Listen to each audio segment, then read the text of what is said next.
lot with ID, is the idea that because things rolled out the way they did, suddenly that means there's a God. The interesting thing about this is you can actually use this for a slightly different example, and I promise we're going to get the call soon because there's only like 20 minutes left in the show. But pick a number from 1 to 6. 7. What? 7? 2. 2. We're going to roll all 2s. All right. 2, 2, 2, 2. Yeah, there's one. 2, There's a couple. 2. I beat the odds for a number of 2s. Now I'm going to take everything that's not a 2. There's 7 of them? There are 6 of them. No, there's 7. No, there's 6. There's 7. All right, there's 7. He predicted the number of 2s without even realizing I'm it. totally wigging it. So now we roll again, and there's, well, look at this. Wow. I'm beating the odds really well. There's 2, 2, and there's One another over here. 2, and another 2, and look at all the 6s in there. Yeah, yeah. There's like 8 6s in that little. All right, so now we're getting closer to being all 2s. So that's 2 rolls. Yeah, yeah. Doing good. Uh-oh. 2, 2, 2. That's 3 rolls. And you can keep doing this. And hopefully, everybody watching can see. That's a 2 and a 2. That it won't take entirely too many rolls by this progressive system to get to the point where all of these dice are 2s. There's Wow, a look couple at this. 1, 2s. 2. There's another one. We are down to just 5 dice. Yeah. That's all, you know, it's what, Yeah, yeah. is that 5 rolls or 6 rolls? It's not a perfect analogy or no got 2s. nothing there. And I'm not going to roll these forever because it's noisy. Okay, but you get the idea. You get the point. Eventually it's not a you'll roll all perfect analogy 2s. of the way evolution works, but it's kind of close because it's not like many people would provide a caricature of evolution, as Frank did this morning, of, oh, I think this thing just spontaneously happened. That's not it. I kept the good traits. I kept these particular things and re-rolled the others, and some of them come up 2s. I might even have grabbed some 2s with them. What this is the plane goes down and 6. 200 people die, but a baby survived. Yeah. And so the baby survived, and so, wow, God is awesome. But the 100 and, 250 people or whatever that died, you just ignore those. God had nothing to do with that. He just saved the baby.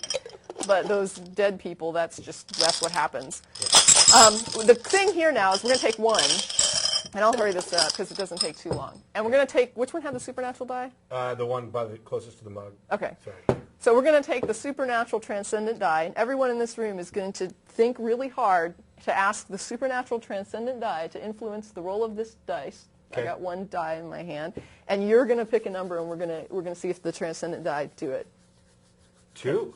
Okay. I almost said 3. Now, Does it wait a count? 'Cause second. 3 was the first thing I thought of. Maybe Well, it heard me let's before. see. According to this, if I don't get the desired outcome, it's not really evidence that it didn't work. It simply means that the transcendent die know better than we do what we should have rolled. Well, yeah. And- or it could have been that it heard what I was thinking. And before. also, I can't test or control what the supernatural die actually do. They're kind of, they have their own agenda. Let And me they ask it again. Okay, yeah, you gotta, sometimes you have Please, supernatural die. Give Be me really Give me contrite. a 5. to tell it that you're not worthy. I humble myself before your jarredness. Oh, no. 6. You're- He won up. He gave me more than I asked for. It's a miracle. Now, wait a second. You're not being, I'm not You don't feeling think I'm the love. sincere? I think, Here. come on. Call it glorious and, You are the hottest transcendent die ever. That's what it took.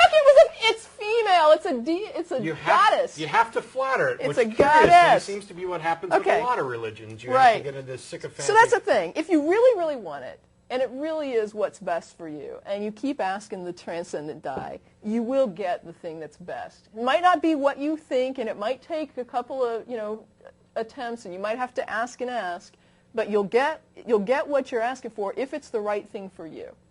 If it's not, you won't. And then, really quickly, the rest of these aren't really fallacy models, but it's just quick questions. If you don't believe that there are supernatural transcendent die in this jar, would you change your mind if I told you a story about how wonderful they are? They're hot, believe me. They just hooked me up.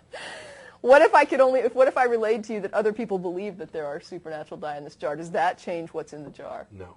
And if I tell you that there's, 100,000 people that believe there are transcendent dye in that jar, does it change what's actually in the jar? Nope. Okay. And it doesn't change my But perception. wait, I feel really strongly. I mean, I just know in my heart that there are supernatural transcendent dye in that jar. Does it change what's in that jar? Nope. Okay. And it doesn't change what I think about what's in Does it in any way affect the reality of whether or not that item is actually in there? If I get 100 other people to agree, if I convince you that there's supernatural dye in that jar, does it change what's in that jar? Nope. Okay. What if I tell you that after you die, you're going to go to a heavenly Las Vegas where you will win at every game and eat great buffets for all eternity? Will you then agree that there are supernatural transcendent dice in this jar? No, but that is the best heaven I've ever heard of. Well, it's dice, so I did a Vegas theme. What if I tell you that not believing is going to result in your worst nightmare for eternity after you die? Will that make you believe that there's supernatural transcendent dice in that jar? Nope.